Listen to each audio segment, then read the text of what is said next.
Hello everyone, thank you for joining me. Cindy here from clbcraftcreations.blogspot.com, and we're going to make another card project for this week using products from the Sale-a-bration, actually, the Sale-a-bration catalog. We're going to use the Lotus Blossom Stamp Set, and you can get this stamp set free when you purchase $50 in product from Stampin'Up. This is an item you can actually choose free from the catalog. So today we're going to make this card. We're going to change the colors up a little bit. This one I used Perfect Plum, and I stamped the Lotus Blossom flower in Perfect Plum and Wisteria Wonder.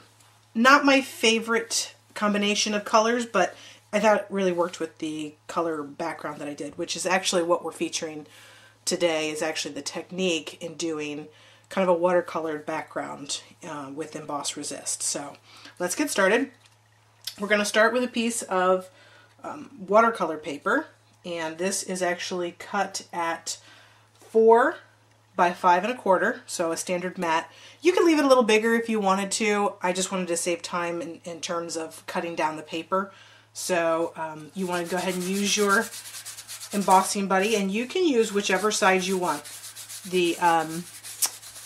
The paper has two different sides, obviously, but there's a smooth side and then a little bit rougher side. Today I'm going to use the smoother side. I used the rougher side on the sample that I showed you, but today, for this project, I'm going to use the smooth side.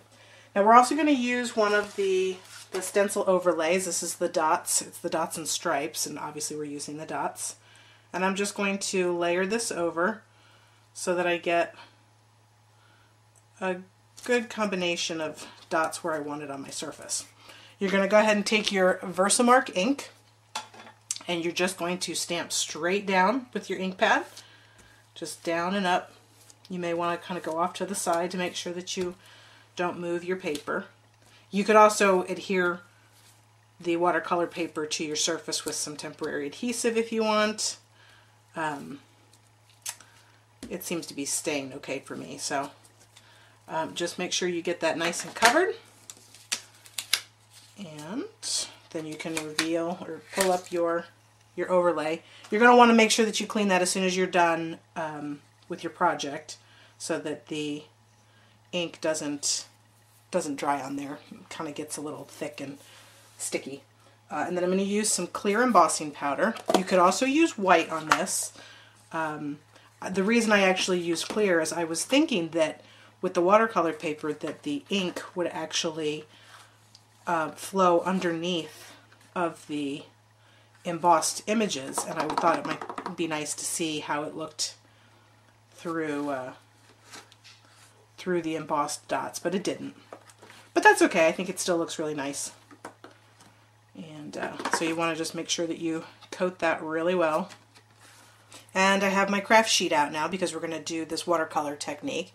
You can see my embossing is all shiny. So you can go ahead and set that aside for right now. Now I'm going to take Pool Party ink, and I'm just going to smush it. You can use as much or as little as you want.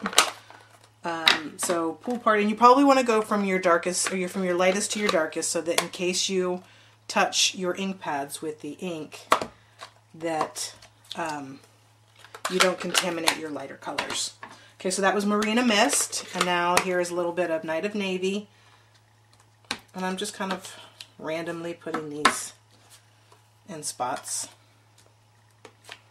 And then also, when you add your water, the more water you add, the lighter the color will be. So keep that in mind when you're putting on your ink, where you're putting it. And then this was Elegant Eggplant. Okay, and now I'm just going to spray my craft sheet here with some water and get that ink to pool up. And again, the more water you put, the lighter the color, and it also will help pool up the colors. Okay, so now you're going to take your watercolor paper with the embossing side face down, because you want that piece to hit all the water, obviously. And you're just going to put it in there, and you're just going to kind of squish it around. That is a technical watercoloring technique term. Just kidding. But anyway, so you want to really rub it on the edges. You're probably going to get a little inky, so make sure you have something that you can use to dab up any extras if you don't like getting your fingers messy. I don't mind so much, but I don't want it to get on my project. So now you see there's a big concentration of darker ink there, a little bit of the purple here, and I actually really like that. So now also you have all this pooled color here, and what you can do is you can just pounce it and it'll put more random color where you want it. I actually like that quite a bit. So I'm going to go ahead and set this aside to dry. I have a piece that I've already done ahead of time, which is already dry, and you can see it's much lighter. And I have a higher concentration of the Pool Party in this one. But there's still some purple and some Night of Navy in there, so we'll just go ahead and move forward. Make sure my hands are clean. So here's our piece here that we're going to use. Now we're going to do our stamping, so I'm going to bring in my mouse pad.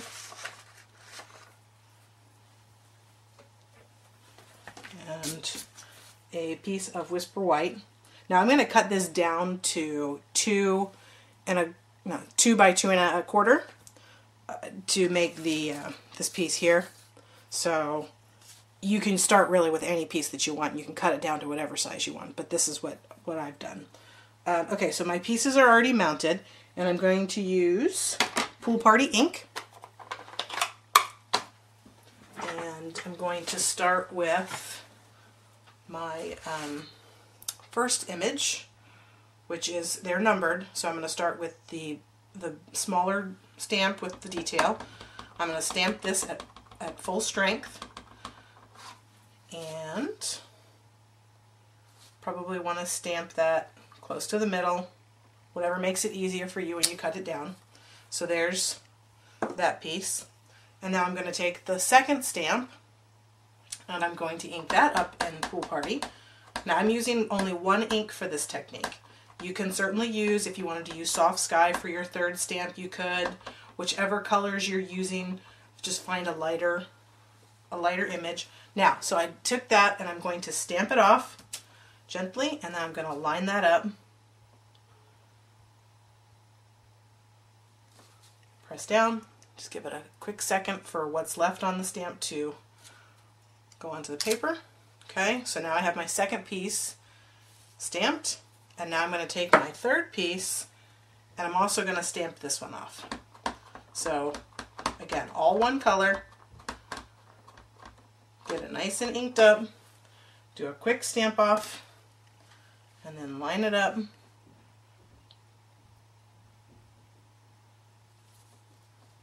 And give it a quick second to release all the ink onto the paper. And there you go. I love this stamp set. I think it is so beautiful. It's very easy to see through the stamp, so it's easy to recreate it. Now, another thing that I did with my first sample was to use some of the iridescent ice embossing powder. Now the ink is still a little wet, so you have a very small window of time where you can add embossing powder. I did a video on this before. The Stampin' Up! Ink stays wet just long enough that if you want to add some embossing, you can. So I went ahead and added the iridescent ice, and now I'm going to heat it real quick.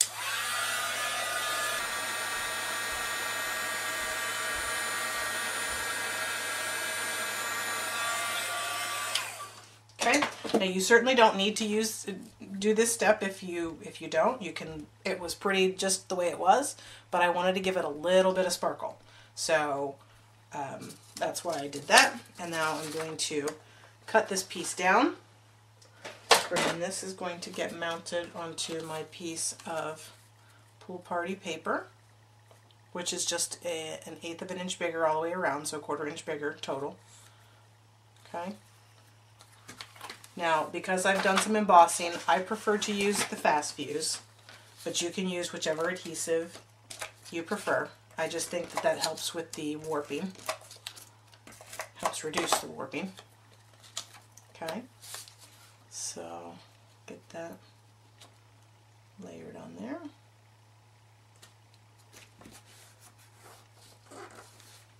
Okay, bring in our watercolor piece. Now, I have a piece of Pool Party cardstock, which is cut at 4 1/4 by 11, scored at 5 1/2.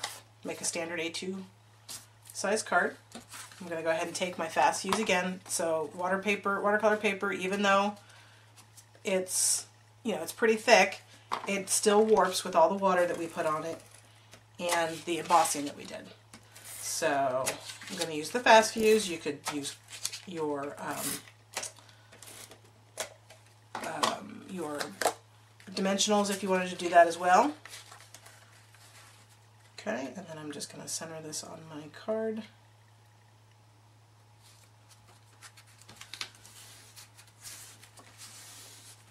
Okay.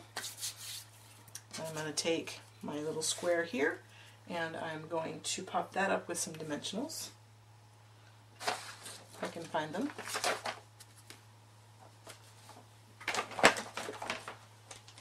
Alright, hang on just a second. Oh, here they are. I'm going to have to go find them. I don't have very many left. 2 should work. I think that it lays flat enough. Just take those off. And now I'm going to layer this towards the top. So I want to center it on the 3 sides. So the 2 sides and then the top. Okay.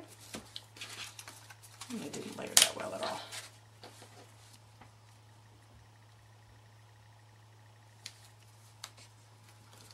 Okay, there we go. Now, that's pretty much my finished card project. I also stamped the inside with the coordinating sentiment from the Lotus Blossom set. This is matted on a piece of Whisper White, which is cut at 4 by 5 1/4, so a standard, just a standard mat. And then I stamped the sentiment in Pool Party ink. So that's my finished card project today. And I hope you liked today's card project. Hit that like button. Subscribe to my channel so you don't miss any updates or videos that I post, and leave me a comment. Let me know what you think. I hope you'll give watercolor stamping, watercolor background a try, and I would love to see what you've got, what projects you've done. So until next time, thanks guys.